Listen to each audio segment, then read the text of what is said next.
조갑제 TV 시청자 여러분 안녕하십니까. 2019년 3월 23일 저녁 6시를 넘고 있습니다. 가끔 이런 황당한 일을 겪은 사람들이 불평하는 말들을 들어본 적이 있을 것입니다. 가족과 함께 공항에 나갔더니 출국 금지가 되었다고 하더라. 아무런 사전 통보도 없이 출국 금지를 시켜놓았다고 하더라. 그래서 가족만 먼저 보내고 돌아왔다든지 아니면 가족과 함께 휴가를 취소하고 돌아왔다든지 하는 이런 불평을 하는 사람들이 무슨 흉악범도 아니고 나중에 이야기 들어보면은 재판을 했는데 뭐 무죄가 됐다는 이런 사람들이 많아요. 도피성 출국도 아닌데 이 출국 금지가 남용되고 있습니다. 출국 금지가 남용되고 있는데 이게 물론 법적 요건은 있지만은 이것을 폭넓게 해석하다가 보니까 멀쩡한 사람이 이렇게 창피를 당하는 수가 있습니다. 특히 이 기업인들에 대한 출국 금지가 너무 쉽게 이루어지는 것 같고 출국 금지를 해놓고 반드시 본인에게 통보를 해야 되는데 통보를 안 하는 경우가 많아요. 통보가 원칙입니다. 근데 이게 통보 안 하는 게 원칙으로 되어 있더라고요. 이런 가운데서 이른바 별장 성접대 의혹으로 수사를 받았지만은 무혐의 처분을 받았던 김학의 전 법무부 차관이 어젯밤에 인천공항을 통해 출국하려다가 제지를 당하고 그때는 출국 금지가 내려지지 않았습니다. 그 다음에 사후적으로 긴급 출국 금지 조치가 내려졌습니다.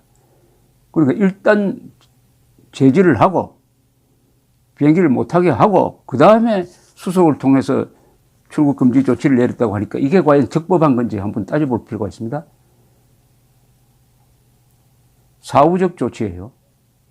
법무부 관계자는 김 전 차관의 신원을 확인하고 검찰에 확인해 보니 피내사자 신분이어서 상부에 보고한 뒤 출국 금지 조치를 내렸다고 말했는데 이게 이 조치가 위법성이 있다는 것을 암시합니다.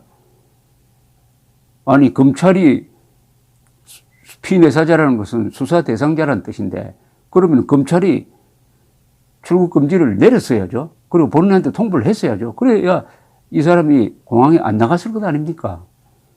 그런데 과연 이 사람이 피내사자라 하면은 피수사자라는 뜻입니다. 뭐 이 복잡하게 써놨지만은 수사 대상일지 조사 대상하고는 개념이 다릅니다. 일단은 이 사람은 출국 금지 대상이 아니었기 때문에 사후적으로 출국 금지를 시킨 것은 이건 무리한 것이라는 의견이 강하다고 언론이 지금 보도하고 있습니다.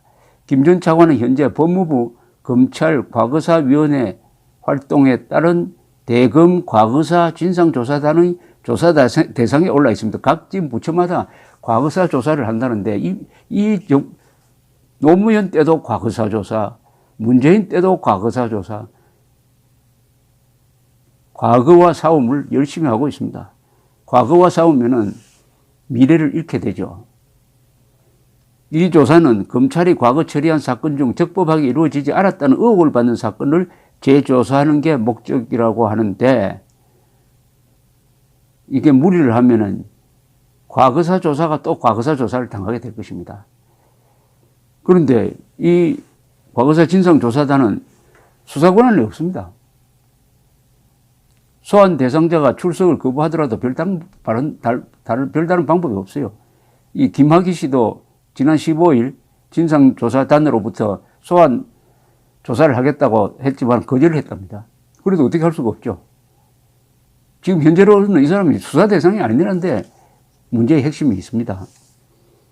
피내사자라고 하면은 이것은 범죄 혐의를 특정을 하고 증거 수집 단계에 있다는 그런 뜻이지 피조사자, 이 사건이 어떻게 됐는지 한번 알아보자 하는 거하고는 전혀 다릅니다. 이 사람은 피조사자라고는 할 수 있지만은 피내사자, 범죄 수사의 대상이 아닙니다. 그러니까 출국 금지가 내려지지 않았던 것입니다. 검사가 수사 대상이었으면은 당연히 출국 금지 조치를 취했어야 될 거 아닙니까? 안 한 것은 수사 대상이 아니었다는 이야기죠. 김 전 차관은 출국을 제지당할 당시 출입국 당국에 왕복 비행기 티켓을 끌어서 나가는 것이다. 도주하려는 의도가 전혀 없다고 주장했다고 합니다. 조선일보는 익명을 요구한 법무부 한 관계자의 의견을 이렇게 전했습니다. 수사기관의 법적 조치가 없는 상황에서 언론에 알려진 의혹만으로 출입국 관리당국이 긴급 출금 조치를 한 것은 과잉 조치라는 논란을 부를 수 있다. 뭐 위법이라는 이야기죠.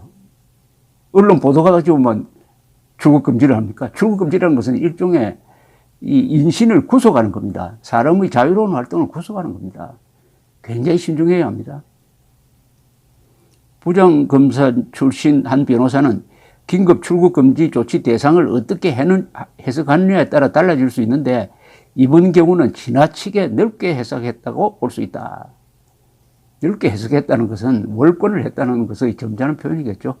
검사장 출신 변호사도 법무부는 긴급한 경우 피내사자를 피의자로 볼 수 있다고 하던데 그런 조항이 어디 있는지 모르겠다.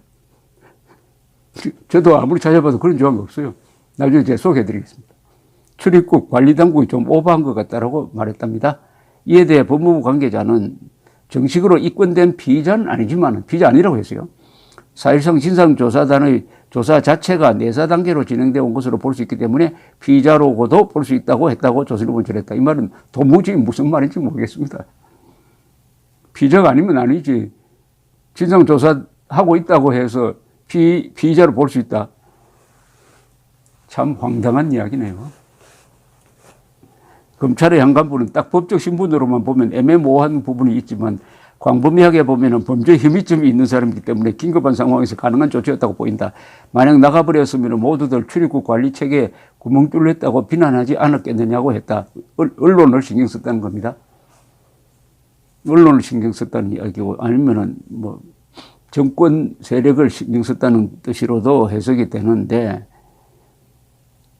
이 법을 해석할 때 광범하게 보면은 폭넓게 해석한다. 이렇게 되면은 이것은 사람의 인신을 구속하고 불이익을 줄 때는 엄격하게 해석해야지. 폭넓게 해석하면은 억울한 사람 많이 만들지 않겠습니까? 엄격하게 해석해야죠. 자, 한번 따져보겠습니다. 출입국 관리법에는 출국 금지의 사유를 나열하고 있습니다. 김학의 전 차관은 어디에도 해당되지 않습니다. 그는 수상 대상자가 아니기 때문입니다. 진상조사 대상일 수는 있는데 출국 금지 대상이 아닙니다. 그래서 출국 금지 조치가 내려지지 않았던 겁니다.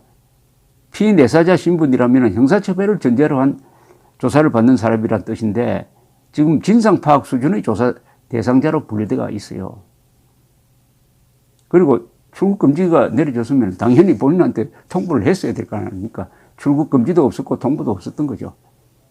그리고 김학의 씨가 관련된 사안은 제일 중요한 게 범죄로 성립된다고 하더라도 이미 공소시효가 끝났어요. 형사처벌이 불가능합니다. 기소를 할 수 없습니다. 기소할 수 없는 사건은 수사를 해서는 안 됩니다. 출입국관리법 제4조 출국의 금지. 법무부 장관은 다음 각 코의 어느 하나에 해당하는 국민에 대하여는 6개월 이내의 기간을 정하여 출국을 금지할 수 있다. 1. 형사재판에 계속 중인 사람, 형사재판이 걸려있는 사람의 뜻입니다. 징역형이나 금고형의 집행이 끝나지 아니한 사람, 대통령령으로 정하는 금액 이상의 벌금이나 추징금을 내지 아니한 사람, 대통령령으로 정하는 금액 이상의 국세, 관세 또는 지방세를 정당한 사유 없이 그 납부 기간까지 내지 아니한 사람, 그 밖에 제1호부터 4호까지의 규정에 준하는 사람으로서 대한민국 이익이나 공공의 안전 또는 경제지수를 해칠 우려가 있어 그 출국이 적당하지 아니하다고 법무부를 명으로 정하는 사람, 여기 어디에서 해당되지 않았습니다. 2. 법무부 장관은 범죄 수사를 위하여 출국이 적당하지 아니하다고 인정되는 사람에 대해서는 1개월 이내의 기간을 정하여 출국을 금지할 수 있다. 이렇게 되어 있습니다. 여기에 해당될 수가 있는데 문제는 범죄 수사라고 그랬습니다. 김학의 차관은 범죄 수사 대상자가 아닙니다. 현재는 될 수도 없어요. 공소시효가 끝났는데요. 뭐 별건 수사를 하는 건 모르겠습니다. 별건. 전혀 다른 사건을 가지고 수사를 하면 그건 또 그때 가야 해야죠. 지금 뭐 미래에 수사 대상이 될 수도 있으니까 지금 출국 금지를 시킨다. 이런 법리는 없습니다.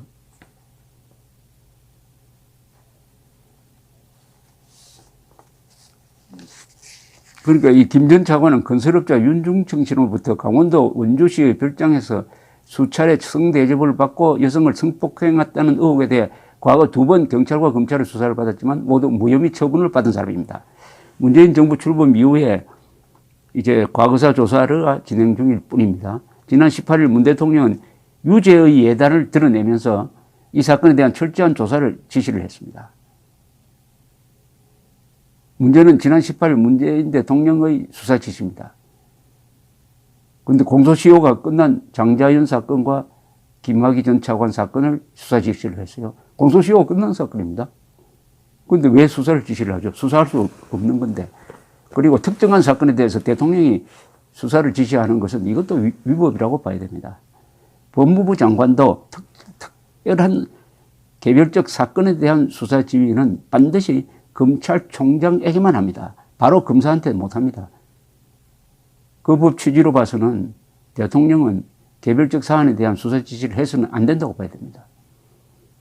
요약하면 이렇습니다. 출국 금지되지 않은 사람을 먼저 일단 잡아두고 사후적으로 출국 금지 조치를 내렸습니다. 수사 대상이 아닌 조사 대상인 사람이었습니다. 출국 금지 대상이 될 수 없는 사람이었어요.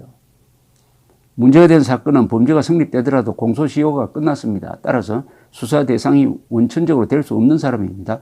문재인 대통령이 예단을 드러내면서 재조사 지시를 내린 것은 공소시효를 무시한 직권남용적 성격을 띄었는데 당국이 이 지시를 무리하게 따르다가 또 위법적 출국금지 조치를 내린 것이 아닌가 보여집니다.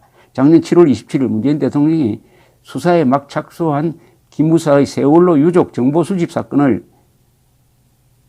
불법적 일탈 행위라고 예단을 하니까 그 뒤에 수사가 무리하게 진행되고 드디어 이재수 전 기무사 사령관이 투신 자살한 사건이 있었습니다. 무리한 대통령의 수사 지시에 따른 무리한 출국 금지라고 저는 그렇게 봅니다. 감사합니다.